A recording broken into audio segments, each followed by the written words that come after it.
The ancient Irish people who predate the state by centuries and who have long asserted our rights to freedom from tyranny do so again. I'm delighted to see a good crowd out in Donnelly's Hollow.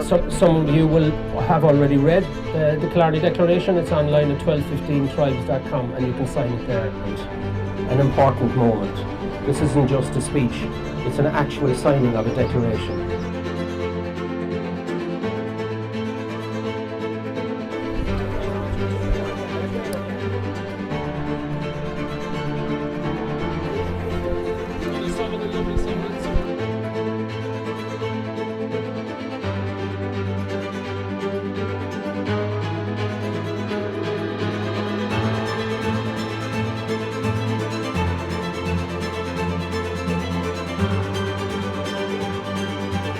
Okay guys, thank you all for coming out. Thank you. Take home, travel statement.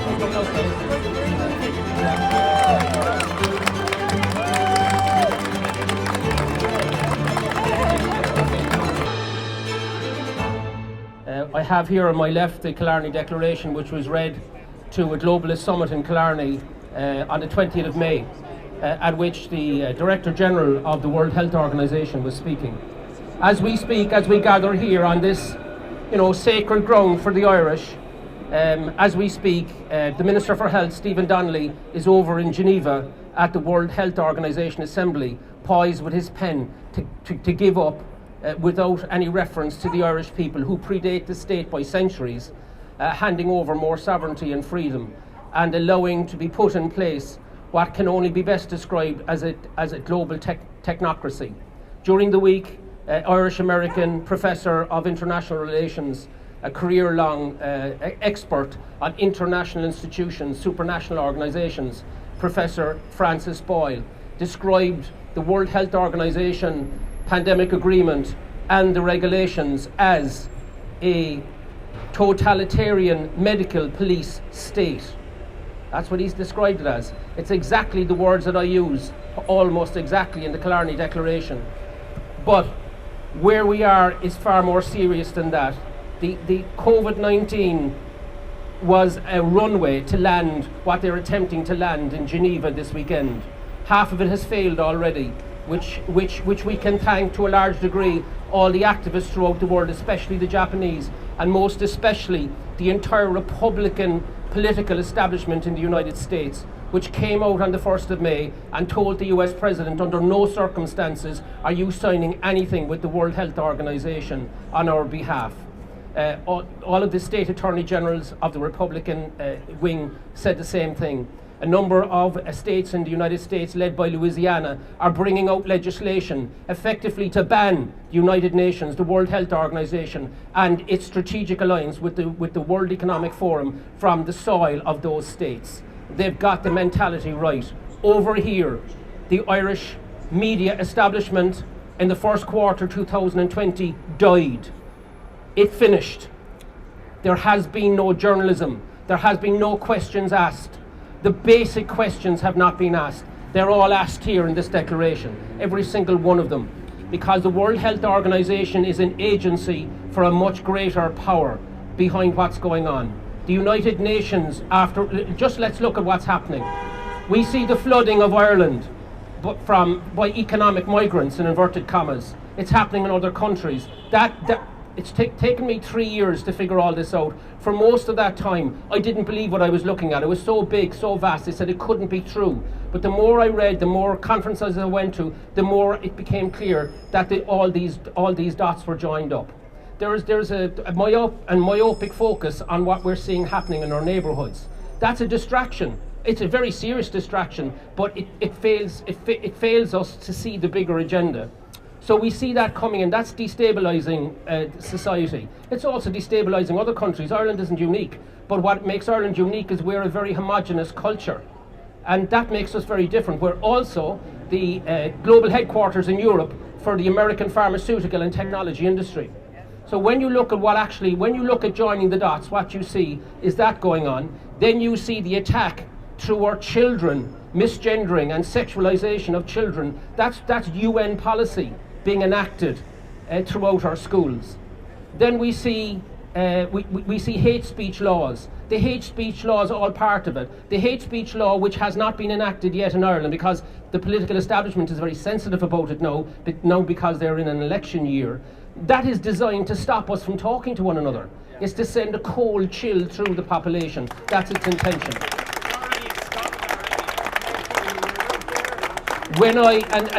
Then you look beyond it. You look beyond the WHO and the UN. What do you see? You see digital IDs coming in through the EU, being promoted in open sight. It's going to be great, isn't it? It's not. It's part of the digital trap that's being created, because into the digital ID passport will go your vaccine passport. Remember, the World Health Organization wants member states to actually put PCR tests, these uber magnified PCR tests, discredited PCR tests, into human wastewater, find the pathogens, enhance them in gain-of-function laboratories, including in Ireland, and then do deals with the pharmaceutical industry on the vaccines that will be created. In other words, they want a carbon copy of the Wuhan Institute of Virology on Irish soil and on the soils of all the other member states. Now, you might say this is madness. Absolutely it's madness, but it's not being discussed, especially in Ireland. It's not being discussed because we no longer have a fourth estate. And we are also seeing the technology platforms suppress free speech and stop the transmission of the counter-narrative, including rock-solid science, is being attacked. Except you'd have to say on Twitter, or on X as it's now called. And that's why you see me on TikTok constantly addressing my comments to the censors in the TikTok office in Dublin, because it's real and it's ongoing. So what we're seeing is a landing zone for the plan. You might say, well, what's the plan? The plan was actually flagged in the early 1950s by Hannah Arendt. She spent her life studying totalitarianism of the last century. She was at the Eichmann trial in the early 1960s, and she said in the early 1950s that the totalitarianism of the 21st century would not be led by the monsters of the last one, but by the banal bureaucrats of the next. The banal bureaucrats is exactly what we've got. And sitting behind all that, people say, well, why would this be planned? And why was it orchestrated with such military precision? Because it was military precision. That's the point. That the captivity of the media, the captivity of the platforms, and the actual propaganda that came through, that was all military level psychological operations, well thought out through decades of studying how you individually break somebody down psychologically and how you do it with populations as a whole. And when the technology came along to do that and to put us into our echo chambers, it was a gift from the gods for those that wanted to play with those tools, which is why we're here today, which is why we're not here in larger numbers, because the media aren't covering it. So therefore, for a lot of people, it doesn't exist. But what does exist is this. I gave a lecture about all of this, joining all the dots, down in Cork on the 25th of April. And the energy in the room was extraordinary. There was about 1,000 people turned up and about 100 cars were turned away. People came from as far, they bussed down from Tyrone and Fermanagh, and they came from Edinburgh and Dublin and Galway and Limerick and gathered. And the energy in that room was described to me by a behavioural psychologist, because it was affecting me as well. I couldn't figure it out, and it was so obvious the following day when we looked back on it. It was described as exactly the energy you get the first time somebody who was abused came forward and actually put their hand up and said, I was abused. It was the first time that 1,000 people gathered that actually hadn't been allowed to speak until that moment about how they felt about what happened to them and their families, about how they weren't allowed to bury their dead in their traditional manner, on how their children were jabbed against their wishes in order to protect the grandparents who didn't want the grandchildren to be jabbed. It was madness. I mean, 3 years ago, there was no planes in the sky. There was nobody here on this street. The shops were closed. You know, this was trauma. And the way we've been dealing with it is we've lifted the national carpet, those that don't want to discuss this, and thrown it under and saying, well, that's the trauma, there's no trauma here. There is trauma. There's a very significant level of trauma. And this time, we're going to talk about it, because throughout the world, it's quite clear from the data coming through, excess deaths are very, very significant and growing. Disabilities from the so-called vaccines are growing. The major one was taken off, as we know, 2 weeks ago, which was AstraZeneca, because of clotting. And clotting was a conspiracy theory until a couple of weeks ago. It's true. And all the data's come through. The Japanese are very strong on this. The leading oncologist in Japan, Dr. Fukushima, has already said they've got a significant turbo cancer problem in the Japanese population. They're beginning to talk about it everywhere where these so-called vaccines existed. We're pushing through in large numbers. And it's not happening anywhere else. So excess deaths, disability and harm. And in Ireland, it's omerta. You're not allowed to talk about it. I know this because I deal with the media. They will not take anything about the World Health Organization, even though it was meeting in Geneva, even though it was going to have a potential dramatic impact on our freedom and sovereignty. It wasn't going to be written about or discussed in the Irish media. The Irish media are a disgrace to the Irish nation. That's the truth of it.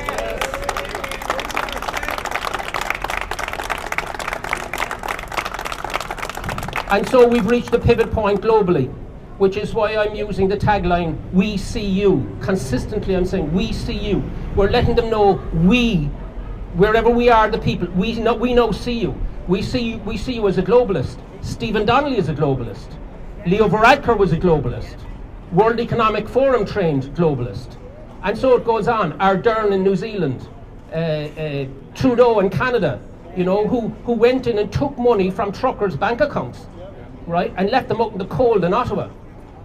So it's all there in open sight. What's not amongst us in enough numbers yet is the capacity to open our eyes and deal with what Hitler wrote about in Mein Kampf. He talked about the big lie, that the human being can understand the small lie because we see it every day, but the bigger the lie, the easier it is to actually enact. And he went on and he proved that subsequently. From 1933 forward in Germany. And we always thought, oh, that's the Germans, they have a particular cultural thing where they'll go along with these things. Well, actually it's global, isn't it? Because we all went along with it, certainly in the Western countries. And that's why COVID-19, with its false PCR tests and its phantom data, was actually a landing zone for the attempt to put in place in Geneva, as we speak, this technocracy. And you might say, well, what's behind all of that and the sexualization, a misgendering of children coming through, and then the attack on Irish family, the attempt to redefine Irish family on the 8th of March, and we put a run on them. Right? We put a run on them because we knew instinctively this is wrong. This is wrong, and it's no begin. They're now revealed to us. I'm not just talking about us in Ireland. I'm talking about globally. They're being revealed. We can see them for who they are. That's why when the British government said we're not signing that, the Dutch government said it, the Slovakian Republic government said it, their Prime Minister, perhaps completely unconnected, was shot a number of weeks later. What we're actually seeing is a growing understanding that something very strange is going on, and it's been going on a long time. And you might say, well, what's behind all that? And my analysis, which I didn't come to quickly, is that what's behind it is the uber wealthy, the squillionaires that have made vast fortunes over several hundred years from capitalism, have figured out that at some stage they're coming for us. The masses are coming for us. They always do. The French Revolution is classic of that. But France isn't the only country where these revolutions occur to equalise society. You could argue that it started in Ireland here, where I'm standing in 1916, to equalise and to get rid of tyranny, and therefore they're moving ahead. What they're attempting to do is to develop stakeholder capitalism, which is the banner of the World Economic Forum. Stakeholder capitalism means you denude the power of the national parliament. Representative democracy gets hollowed out. You surround it with NGOs that you fund, that have your activists. You put them into the trade unions, and then the politicians in the national parliament are in an echo chamber surrounded by those voices. And then you weaponize supranational organizations like the United Nations with its climate change panel. It's the same model as COVID, and the World Economic Forum. And then they become your agency. And that's why Professor Francis Boyle described it as a nascent totalitarian medical police state. What he didn't see was all the other connections that are going on around it, including the UN and the climate change side. All of this is orchestrated, and it has a plan in mind to try and generate a kind of a global digital governance by banal bureaucrats that are unelected and sit in supranational organizations that we never see. They're faceless, but they're there. They're there in large numbers, and they're planning they're continuing to plan this agenda. Some of them haven't a clue why they're doing it, they're just following orders. But at the very, very top, it's highly orchestrated and it's thought out. And they're now in danger. They're in danger from the public everywhere waking up to the plan. So what I'm saying is, look, we're under pressure. We are being attacked internally in Ireland, at senior level in the civil service that are globalists, and throughout the political establishment that are globalists. They are attacking us from within and they're attacking us from without. And you cannot engage in a fight that you cannot see. And the only way you can see it is by joining the dots. And I know people here have come here because you are already starting to join the dots. What we've got to do is to spread out amongst the population and get them to join the dots. Not by giving them statements like I am doing here, but ask them questions. For example, did you know what was the definition of a pandemic before 2009? Well, what was it? If they can't answer that question, they know nothing about the environment that they're in. The pandemic, the whole definition of the pandemic was taken down. They took away high fatality and morbidity. They redefined what an actual vaccine was in the middle of giving the jabs. You know, they lied about it not going beyond the injection point. That was a lie. They lied about inflation on the central bank side. They knew it was going to create inflation, all of the money printing. It was designed to do so. I mean, it was constant propaganda, misinformation, and then classic gaslighting. They're then saying to all of us, oh, if you disagree with us, well, you're the far right, aren't you? You know, you're a conspiracy theorist, aren't you? You know, and they're the ones who are actually giving out the misinformation and the disinformation to the public. The public, especially the Irish public, are well capable of understanding detailed stuff and joining the dots. So all I can say to you is, look, what you've got to do with the Killarney Declaration, if you haven't signed it already, is to sign it, or to tell anybody out there that isn't here today that you can sign it at 1215tribes.com. So we're here for all of the other people that have no idea about what's going on, right, are completely lost, and to try and get them to wake up. Because as we wake them up one by one, we get the multiplier effect. And that's how the Irish communicate. We communicate audially. That's why we listen to the radio so intently, and we actually pass the information amongst us. So that's the job of everybody here today. And I want to thank you for coming out. If you haven't signed the declaration, please come forward and do so. Thank you.